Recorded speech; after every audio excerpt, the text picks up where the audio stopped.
So then, if Halloween as we know it today isn't necessarily a continuation of Samhain, then where does it find its origins?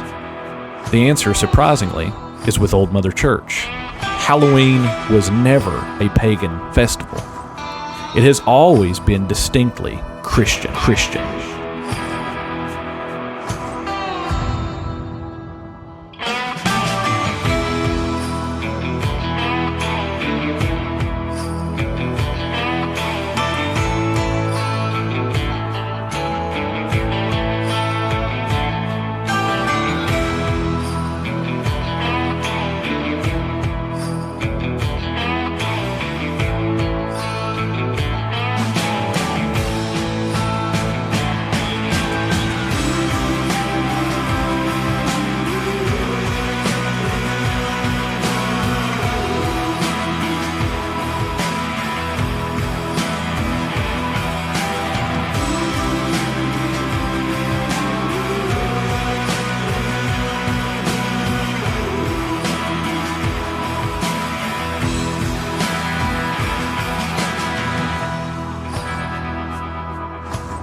Welcome to the Narnian. I'm your host, Josh Robinson, and on today's edition, I'm going to be reading an essay of mine that I just released on my Substack called Christians and Halloween, the Lordship of Christ over the Seasons.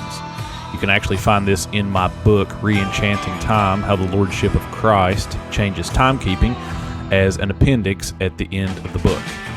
So if you're interested in that, that's available on Amazon for you to pick up. So we'll go ahead and dive right into it. Introduction. Is Halloween just a continuation of Samhain? Are Christians accidental pagans by participating in things such as trick-or-treating and dressing in costumes? Should Christians partake in celebrating Halloween? These types of questions are questions that I seem to be receiving more the longer that I'm in ministry. Usually around this time every year, I share a short article called Concerning Halloween by James B. Jordan. I have always appreciated Jordan's brief, reasoned defense of why Christians can consider celebrating Halloween. However, this year, I wanted to take a stab, at writing my own that is a little more contextual to the questions and the objections that I've received. I also want to engage with some of the more recent things that I've come across over the years as well. Samhain. So to begin, we must answer the question, is Halloween just a continuation of the pagan harvest festival, Samhain? That's pronounced Samhain, not Samhain. The short answer is no. Samhain is an ancient festival with Celtic origins that mark the end of the harvest year and welcome in the dark half of the year. It has traditionally been celebrated from October 31st to November 1st. The ancient Celts believed that during this season, the point or the veil between the seen and the unseen realms became thin. Because of this thinning, this meant that the spirits could easily cross between the realms and could enter into our world. For this reason, the Celts would offer up food and drinks to the spirits, and occasionally an animal was sacrificed to appease them as well.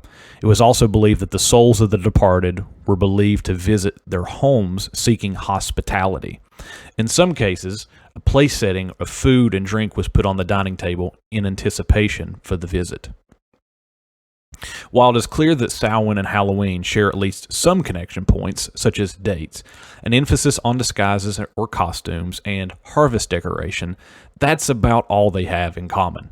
No one celebrating Halloween is celebrating for the purpose of welcoming in the dark half of the year, nor are they making sacrifices to appease spirits because of the metaphysical belief that the veil between the seen and the unseen realms is thin. All Saints' Hallows Eve.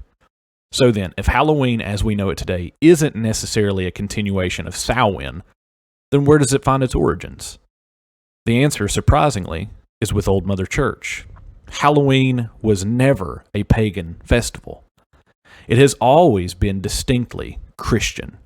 Indeed, even the name Halloween is a contraction of All Saints' Hallows Eve, which was the night before All Saints' Day. Stephen Wedgeworth brilliantly notes this in further detail in his essay Halloween, Its Creation and Recreation. He writes, Halloween, as its name should make clear, has a distinctively Christian genealogy. Nicholas Rogers, in his book Halloween, From Pagan Ritual to Party Night, a title more sensational than its text, explains Samhain did not offer much in way of actual ritual practices. Most of these developed in conjunction with the medieval holy days of All Souls and All Saints' Day. The name Halloween is, as is well known, a contraction of All Hallows' Eve, the night before All Saints' Day. But we have to take into account the series of All Hallows' Eve, All Saints' Day, and All Souls' Day to form the entire picture. Each of these days, in slightly different ways, celebrated the Christian departed and established the memorialization of the dead as a key part of Halloween. So not only are Samhain and Halloween different in terms of origins, Samhain being of pagan origins and Halloween being of ecclesiastical origins, but also the intention behind the practices of these days is different as well. Again, while it's clear that Samhain and Halloween share at least some connection points, such as dates and emphasis on disguises and costumes and harvest decoration, the intent behind the practices is entirely different, and that's important. The intention is always important. James Jordan, in his essay concerning Halloween, expands on the intentions behind the practices of the Christian holiday of Halloween. He writes, "The biblical day begins in the preceding evening, and thus in the church calendar, the eve of a day is the actual beginning of the festive day. Christmas Eve is most familiar to us, but there is also the vigil of Holy Saturday that precedes Easter morn. Similarly, All Saints' Eve precedes All Saints' Day.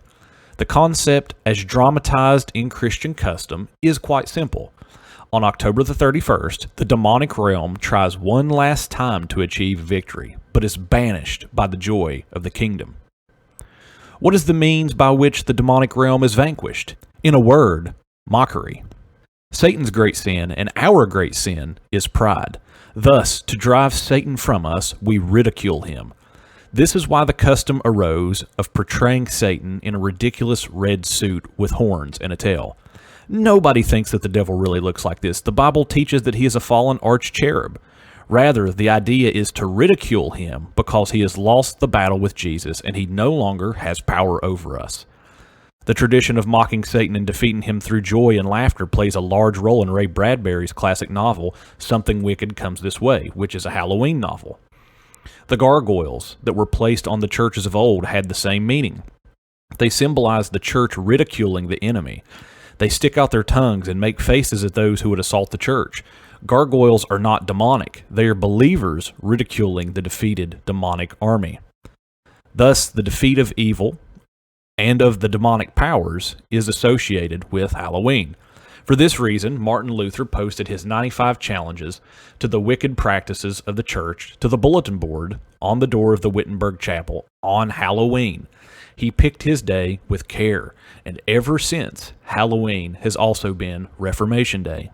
In a similar way, on All Hallows' Eve, the custom arose of mocking the demonic realm by dressing children in costumes, because the power of Satan has been broken once and for all, and our children could mock him by dressing up like ghosts, goblins, and witches. The fact that we can dress our children this way shows our supreme confidence in the utter defeat of Satan by Jesus Christ. Once one begins to understand the origins of Halloween, it becomes quite clear that there's nothing sinister happening here. Subversion? Sure. Seeking to view the seasons in light of the Lordship of Christ? Absolutely. But accidental paganism? Not a chance. These things are two entirely different beasts, with two entirely different purposes and two entirely different origin stories. The Lordship of Christ over the seasons. Now, at this point, I want to anticipate some arguments that I'm likely to receive and offer some counter-arguments. A first argument that I've encountered is that it's okay for God to mock his enemies, but it's unbiblical for Christians to mock Satan. Jude 1:8 is a proof text for this position.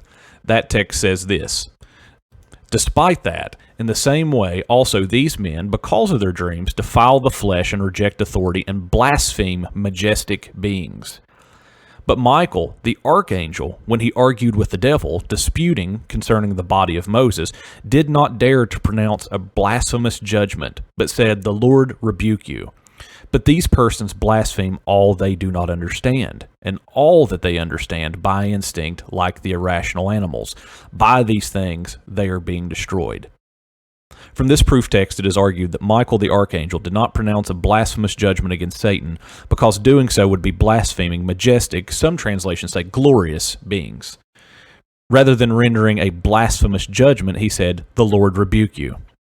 However, the problem is that this argument is a misunderstanding of the kind of mockery that is taking place at Halloween. We do not render mockery as autonomous beings apart from God. That would be blasphemous in that it would put us in the position of God. It would be a denial of the creator-creation distinction, and it would also be blaspheming majestic beings, as Jude says.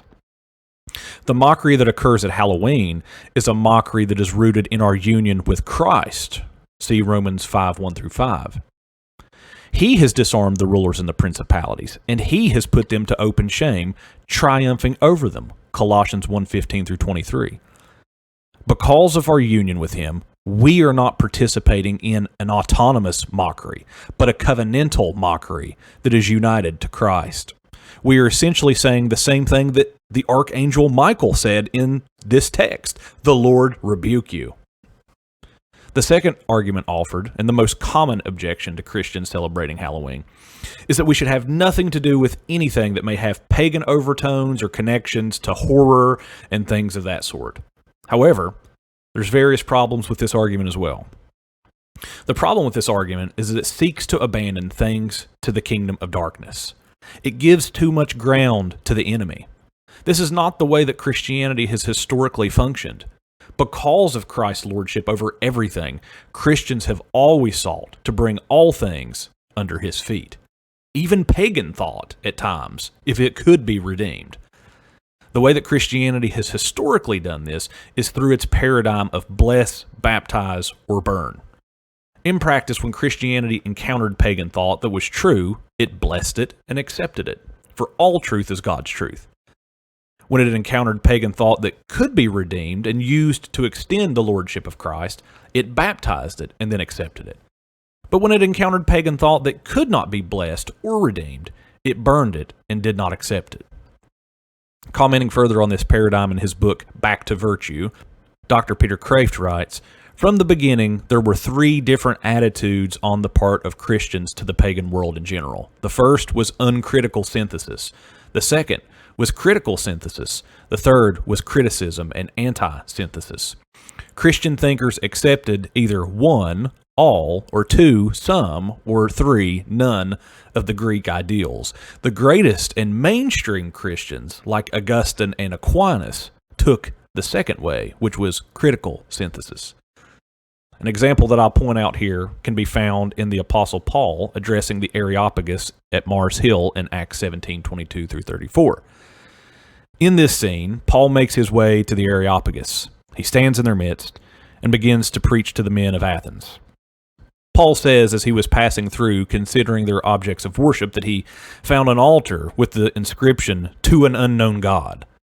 Paul then took the category of the unknown God, baptized it, and proceeded to tell them that the one whom they were worshiping without knowing was actually the true God, the Lord of heaven and earth, the God of Israel. Then he critically synthesizes and quotes a semi-mythical poet, Epimenides, and a Stoic philosopher named Cleanthes, to drive his points home even further. Christ is not Lord only over the Hebrews, but the Greeks too. It's just like their own poet said, "In him we live and move and have our being, and we are his offspring." A third problem with this argument is that engaging with things that may have pagan connections does not make one an accidental pagan. This is just plain old superstition. Let's say for the sake of argument that Halloween is pagan, and it's not, as I've already demonstrated here. But even if it were, one cannot accidentally become a pagan any more than one can accidentally become a Christian. Things just don't work that way. As I said above, intentions matter. I hope after all these examples that it's clear that if Christians should have nothing to do with anything that may have pagan overtones or connections, then Paul's sermon at the Areopagus would not exist. But it does exist, and it's because Christians over the centuries have taken the call to extending the lordship of Christ seriously. This is a vocation we must pick back up. The crown rights of King Jesus must be proclaimed over every area of life, even the seasons. And for these reasons, Christians can feel confident in baptizing pagan ideas and concepts they come across for the purpose of extending Christ's lordship over every area of life. Conclusion. So then, that leaves us with the question, should Christians celebrate Halloween? Personally, I have no issues celebrating Halloween. Not only do I believe that it's a practical and effective way extending the lordship of Christ over the seasons, but I also believe that it's a great way to live a life that's on mission. Halloween is one of the last communal holidays that we have in our culture. It's not often that folks from the neighborhood come to our doors anymore, so we view it as an opportunity to model gospel hospitality and to ask the question, do you know why we're celebrating this as Christians? This question leads us right to the heart of the gospel message, that Jesus took on flesh and that he lived the perfect life that we could never live and that he died for our sins, that he rose again from the grave on the third day, and he vanquished the kingdom of darkness by triumphing over his enemies and putting them to open shame. As people who are united to Jesus, we're called to take part in his victory. It's not just Jesus' victory, it's our victory too. So with that in mind, let's tell our families the Christian history and meaning behind Halloween. Let's dress up. Let's mock the enemy. Let's sing imprecatory psalms. Psalm 2 is a good one.